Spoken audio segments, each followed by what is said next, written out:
ನನಗೆ 7 ನಿಮಿಷ ಟೈಮ್ ಕೊಡಿ ಸಾಕು. ಇಂಡಿಯಾದಲ್ಲಿ ಯಾಕೆ ಜನ ಕಾರ್ಗಳನ್ನ ತಗೋತಿಲ್ಲ ಅನ್ನೋದನ್ನ ಹೇಳ್ತೀನಿ.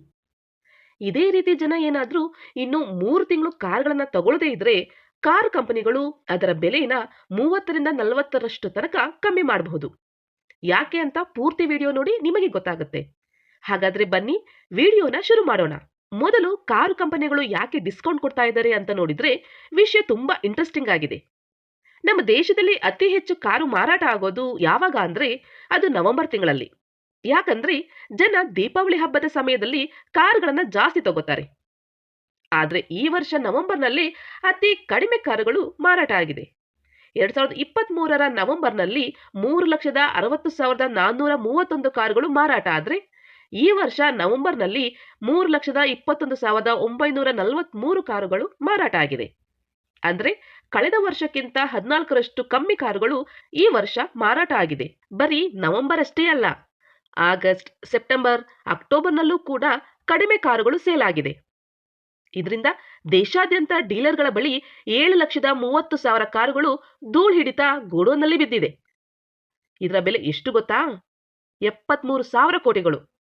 10 ಕೋಟಿಯಲ್ಲ, 100 ಕೋಟಿಯಲ್ಲ, 73,000 ಕೋಟಿ ಬೆಲೆ ಬಾಳೋ ಕಾರುಗಳು ತಯಾರಾಗಿ ಡೀಲರ್ ಗೋಡೌನ್ನಲ್ಲಿ ಧೂಳು ಹಿಡಿತಾ ಇದೆ.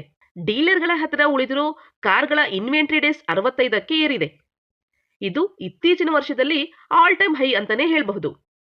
ಇದೇ ರೀತಿ ಮುಂದುವರಿದ್ರೆ ಡೀಲರ್ಗಳ ಹೊಸ ಕಾರುಗಳನ್ನ ನಿಲ್ಸಕ್ಕೆ ಜಾಗ ಕೂಡ ಇಲ್ದಂಗಾಗತ್ತೆ. ಅಷ್ಟೇ ಅಲ್ಲದೆ ಕಾರು ತಯಾರಿಕಾ ಕಂಪನಿಗಳು ತಮ್ಮ ಫ್ಯಾಕ್ಟರಿಗಳನ್ನ ತಾತ್ಕಾಲಿಕವಾಗಿ ಮುಚ್ಚಬೇಕಾಗತ್ತೆ. ಇದೇ ಕಾರಣಕ್ಕೆ ಕಾರು ಕಂಪನಿಗಳು ಈಗಾಗಲೇ ಎರ್ರಾಬಿರಿ ಆಫರ್ಗಳನ್ನ ಕೊಡ್ತಾ ಇದೆ. ನೀವೇನಾದ್ರೂ ಈಗ ಹೊಸ ಕಾರು ತಗೋತೀನಿ ಅಂದ್ರೆ 15,000ದಿಂದ ಶುರುವಾಗಿ 15 ಲಕ್ಷ ತನಕ ಡಿಸ್ಕೌಂಟ್ ಸಿಗತ್ತೆ. ಅಷ್ಟೇ ಅಲ್ಲದೆ ನೀವೇನಾದ್ರೂ 2023ರಲ್ಲಿ ತಯಾರಾಗಿರೋ ಕಾರುಗಳನ್ನ ತಗೋತೀವಿ ಅಂದ್ರೆ ಡಬಲ್ ಆಫರ್ ಸಿಗತ್ತೆ. ಈಗಾಗಲೇ ಟಾಟಾ ಕಂಪನಿ 2023ರಲ್ಲಿ ತಯಾರಾದ ಕಾರುಗಳ ಮೇಲೆ 1ಕ್ಕೆ 2ರಷ್ಟು ಆಫರ್ನ ಕೊಟ್ಟು ಸ್ಟಾಕ್ ಕ್ಲಿಯರ್ ಮಾಡ್ಕೊಳ್ತಾ ಇದೆ. ಹಾಗಾದ್ರೆ ಜನ ಯಾಕೆ ಕಾರುಗಳನ್ನ ತಗೋತಿಲ್ಲ ಅನ್ನೋ ಪ್ರಶ್ನೆ ನಿಮಗೆ ಬರಬಹುದು. ಅದಕ್ಕೆ ನಾನು 5 ಕಾರಣನ ಹೇಳ್ತೀನಿ. ಮೊದಲನೇದಾಗಿ ಬಂದು ಸರ್ಕಾರದ ಎಡಬಿಡಂಗಿ ನಿರ್ಧಾರಗಳು. ಸರ್ಕಾರ ಮೊದಲು ಡೀಸೆಲ್ ಕಾರ್ಗಳನ್ನ ಬ್ಯಾನ್ ಮಾಡ್ತೀವಿ ಅಂತು. ಇದೇ ಕಾರಣಕ್ಕೆ ಮಾರುತಿ ಕಂಪನಿ 5 ವರ್ಷದ ಹಿಂದೆನೆ ಡೀಸೆಲ್ ಕಾರುಗಳನ್ನ ತಯಾರಿಸೋದನ್ನೇ ಬಿಟ್ಬಿಟ್ಟಿದೆ. ಆದ್ರೆ ಈವರೆಗೂ ಡೀಸೆಲ್ ಕಾರುಗಳನ್ನ ಸರ್ಕಾರ ಬ್ಯಾನ್ ಮಾಡಿಲ್ಲ. ಅಷ್ಟೇ ಅಲ್ಲದೆ 2027ರ ನಂತರ ಡೀಸೆಲ್ ಕಾರುಗಳನ್ನ ಬ್ಯಾನ್ ಮಾಡಬಹುದು ಅನ್ನೋ ರೂಮರ್ಸ್ ಇದೆ. ಇದೇ ಕಾರಣಕ್ಕೆ ಜನ ಡೀಸೆಲ್ ಕಾರುಗಳನ್ನ ತಗೊಳ್ಳೋಕೆ ಹಿಂದೇಟ್ ಹಾಕ್ತಾ ಇದ್ದಾರೆ. ಸರಿ, ಡೀಸೆಲ್ ಬೇಡ, ಪೆಟ್ರೋಲ್ ತಗೊಳ್ಳೋದಾ ಅಂತ ಅಂದ್ರೆ ಸರ್ಕಾರ ಪೆಟ್ರೋಲ್ ರೇಟ್ ಜಾಸ್ತಿ ಮಾಡಿ ಕೂರಿಸಿದೆ. ರೇಟ್ ಜಾಸ್ತಿ ಆಯ್ತು ಅಂತ ಸರ್ಕಾರಕ್ಕೆ ಕೇಳಿದ್ರೆ ಕಮ್ಮಿ ರೇಟ್ ಬೇಕು ಅಂದ್ರೆ CNG ಕಾರ್ ತಗೊಳ್ಳಿ ಅಂತ ಹೇಳುತ್ತೆ. ಸರಿ, CNG ತಗೊಳ್ಳೋದಾ ಅಂದ್ರೆ CNG ಬಂಕ್ಗಳು ಜಾಸ್ತಿ ಇಲ್ಲ.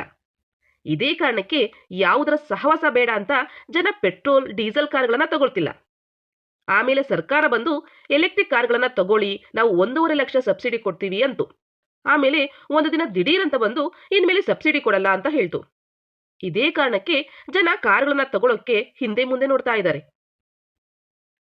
ಆಗೋ ಹೀಗೋ ದೊಡ್ಡ ಮನ್ಸು ಮಾಡಿ ಜನ ಕಾರ್ ತಗೊಳ್ಳೋಕೆ ಹೋದ್ರೆ ಸರ್ಕಾರ ತೆರಿಗೆ ಅನ್ನೋ ಹೆಸರಿನಲ್ಲಿ ಮಾಡ್ತಾ ಇರೋ ಹಗಲು ದರೋಡೆ ನೋಡಿ ಮೂರ್ಛೆ ಹೋಗೋದೊಂದೇ ಬಾಕಿ. ಉದಾಹರಣೆಗೆ 5 ಲಕ್ಷದ ಆಲ್ಟೋ ಕಾರಿಗೆ 1.5 ಲಕ್ಷನ ಟ್ಯಾಕ್ಸ್ ಅಂತಾನೆ ಕಟ್ಟಬೇಕು. ಅದೇ ಏನಾದ್ರೂ 50 ಲಕ್ಷದ ಫಾರ್ಚುನರ್ ತಗೊಳಕ್ಕೆ ಹೋದ್ರೆ 28 ಲಕ್ಷನ ಟ್ಯಾಕ್ಸ್ ಅಂತಾನೆ ಕಟ್ಟಬೇಕು. ಕೊನೆಗೂ ಒಂದು ಕಾರ್ ತಗೊಂಡು ಅದೇ ಖುಷಿಲಿ ಪೆಟ್ರೋಲ್ ಹಾಕ್ಸದ ಅಂತ ಹೋದ್ರೆ 48 ರೂಪಾಯಿ ಪೆಟ್ರೋಲ್ಗೆ 52 ರೂಪಾಯಿ ಸೆಸ್ ಟ್ಯಾಕ್ಸ್ ಸೇರಿಸಿ 100 ರೂಪಾಯಿ ಕಿತ್ಕೋತಾರೆ. ಇದನ್ನ ನೋಡಿದ್ರೆ ಪೆಟ್ರೋಲ್ ಹಾಕ್ಸಿ ಕಾರ್ ಓಡ್ಸದ, ಇಲ್ಲ ಅದೇ ಪೆಟ್ರೋಲ್ ಸುರಿದು ಕಾರ್ ಸುಟ್ಟಾಕದ, ನೀವೇ ಹೇಳಿ. ಇದಾದ ಮೇಲೆ ನೆಮ್ಮದಿಯಿಂದ ರಸ್ತೆಯಲ್ಲಿ ಓಡಾಡದ ಅಂದ್ರೆ ಟೋಲ್ ಬೂತ್ಗಳನ್ನ ಹಾಕಿ ಅಲ್ಲೂ ಕೂಡ ಟೋಲ್ ದುಡ್ಡು ಕೊಡಿ ಅನ್ನತ್ತೆ. ಇದಾದ ಮೇಲೆ ಆದ್ರೂ ನೆಮ್ಮದಿ ಸಿಗುತ್ತಾ ಅಂತಂದ್ರೆ ಮಧ್ಯದಲ್ಲಿ ಪೊಲೀಸ್ನವರ ಕಾಟ ಬೇರೆ. ದಿನಕ್ಕೊಂದು ರೂಲ್ಸು, ಗಂಟೆಗೊಂದು ಬದಲಾವಣೆ. ಇದೆಲ್ಲ ಆದ್ಮೇಲೆ ಒಳ್ಳೆ ರಸ್ತೆ ಇದೆಯಾ ಅಂತ ನೋಡಿದ್ರೆ ದೇವರಿಗೆ ಚಂದ. ಎರಡನೇದಾಗಿ ಬಂದು ಜನರ ಗೊಂದಲ. ಜನ ಇವತ್ತು ತುಂಬಾ ಕನ್ಫ್ಯೂಸ್ ಆಗಿದ್ದಾರೆ. ಯಾಕಂದ್ರೆ ಜನ ಯಾವ ಕಾರ್ ತಗೋಬೇಕು ಅನ್ನೋದೇ ಗೊತ್ತಾಗ್ತಿಲ್ಲ. ಡೀಸೆಲ್ ಕಾರ್ಗಳನ್ನ ತಗೊಳ್ಳೋದಾ ಅಂದ್ರೆ ಮುಂದೆ ಬ್ಯಾನ್ ಆದ್ರೆ ಅನ್ನೋ ಭಯ. ಸರಿ, ಪೆಟ್ರೋಲ್ ಕಾರ್ ತಗೊಳ್ಳೋದಾ ಅಂದ್ರೆ ಪೆಟ್ರೋಲ್ ರೇಟ್ ಜಾಸ್ತಿ. ಎಲೆಕ್ಟ್ರಿಕ್ ಕಾರ್ ತಗೊಳ್ಳೋದಾ ಅಂದ್ರೆ ನಂಬಿಕೆ ಇಲ್ಲ. ಸರಿ, ಪೆಟ್ರೋಲ್ ಎಲೆಕ್ಟ್ರಿಕ್ ಸೇರಿ ಹೈಬ್ರಿಡ್ ಕಾರ್ ತಗೊಳ್ಳೋದಾ ಅಂದ್ರೆ ಅದಕ್ಕಿಂತ ಜಾಸ್ತಿ ಮೈಲೇಜ್ CNG ಕಾರ್ ಕೊಡುತ್ತೆ.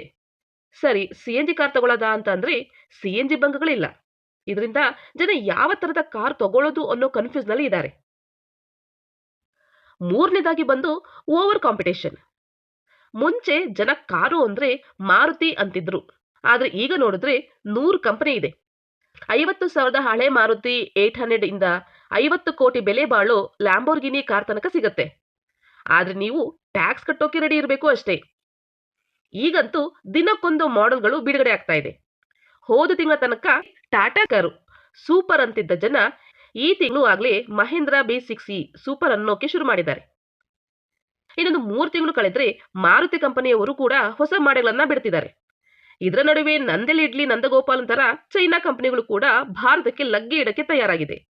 ಈ ಓವರ್ ಕಾಂಪಿಟೇಷನ್ ನಡುವೆ ಟೆಸ್ಲಾ ಕಂಪನಿ ಬಂದ್ರೆ ಉಳಿಯುತ್ತಾ ಅನ್ನೋದೇ ದೊಡ್ಡ ಪ್ರಶ್ನೆ. ಅದಕ್ಕೆ ಜನ ಏನ್ ಮಾಡ್ತಾ ಇದ್ದಾರೆ ಅಂದ್ರೆ ಸ್ವಲ್ಪ ದಿನ ಕಾಯೋಣ ಅನ್ನೋ ನಿರ್ಧಾರ ಮಾಡಿದ್ದಾರೆ. 4ನೇದಾಗಿ ಬಂದು ಕುಸಿಯುತ್ತಿರುವ ಆರ್ಥಿಕತೆ. ನಮ್ಮ ದೇಶದ ಆರ್ಥಿಕತೆ ಈಗ ಚೆನ್ನಾಗಿಲ್ಲ. ದೇಶದ GDP 7.5ರಿಂದ 5.6ಕ್ಕೆ ಕುಸಿದಿದೆ. ನಿರುದ್ಯೋಗ ಸಮಸ್ಯೆ ಕಳೆದ 20 ವರ್ಷದಲ್ಲೇ ಅತಿ ಹೆಚ್ಚಾಗಿದೆ. ಇದರ ನಡುವೆ ಹಣದುಬ್ಬರ ಕೂಡ ಜಾಸ್ತಿ ಆಗಿರೋದ್ರಿಂದ ಜನ ಕೂಡ ಕಾರುಗಳನ್ನ ತಗೊಳ್ಳೋ ಪರಿಸ್ಥಿತಿಯಲ್ಲಿ ಇಲ್ಲ. ಸಾಲ ಮಾಡಿ ಆದ್ರೂ ಕಾರು ತಗೊಳ್ಳೋದ ಅಂದ್ರೆ ಸಾಲದ ಮೇಲಿನ ಬಡ್ಡಿ ನೋಡೇ ಜನ ಗಾಬರಿ ಆಗಿದ್ದಾರೆ. ಇನ್ನು 5ನೇದಾಗಿ ಬಂದು ಹಳೆ ಕಾರುಗಳ ದರ್ಬಾರು. ಜನ ಈಗ 1ಕ್ಕೆ 2ರಷ್ಟು ಟ್ಯಾಕ್ಸ್ ಕಟ್ಟಿ ಹೊಸ ಕಾರು ತಗೊಳ್ಳೋ ಬದಲು ಕಮ್ಮಿ ದುಡ್ಡಲ್ಲಿ ಹಳೆ ಕಾರನ್ನ ತಗೊಳ್ಳೋಕೆ ಇಷ್ಟಪಡ್ತಿದ್ದಾರೆ. ಇವತ್ತು 1 ಕೋಟಿ ಬೆಲೆ ಬಾಳೋ BMW 5 series car second hand ಮಾರ್ಕೆಟ್ನಲ್ಲಿ ಬರೀ 5 ಲಕ್ಷಕ್ಕೆ ಸಿಗುತ್ತೆ, ಅದು ಕೂಡ ವಾರಂಟಿ ಸಮೇತ. ಇದೇ ಕಾರಣಕ್ಕೆ ಜನ ಕೂಡ ಹಳೆ ಕಾರನ್ನ ತಗೊಳ್ಳೋಕೆ ಇಂಟ್ರೆಸ್ಟ್ ತೋರಿಸ್ತಿದ್ದಾರೆ. ಇದೇ ಕಾರಣಕ್ಕೆ ನಮ್ಮ ದೇಶದಲ್ಲಿ ಸೆಕೆಂಡ್ ಹ್ಯಾಂಡ್ ಮಾರ್ಕೆಟ್ ಪ್ರತಿ ವರ್ಷ 21ರಷ್ಟು ಏರಿಕೆಯನ್ನ ಕಾಣ್ತಿದೆ. ಕೊನೆ ಮಾತು, ನೀವೇನಾದ್ರೂ ಕಾರ್ ತಗೊಳ್ಳೋ ಮನಸ್ಸಿದ್ರೆ ಒಳ್ಳೆ ಆಫರ್ ಸಿಕ್ಕಿದ್ರೆ ಮಾತ್ರ ತಗೊಳ್ಳಿ, ಇಲ್ಲ ಅಂದ್ರೆ ಸ್ವಲ್ಪ ದಿವಸ ಕಾಯಿರಿ ಅಷ್ಟೇ.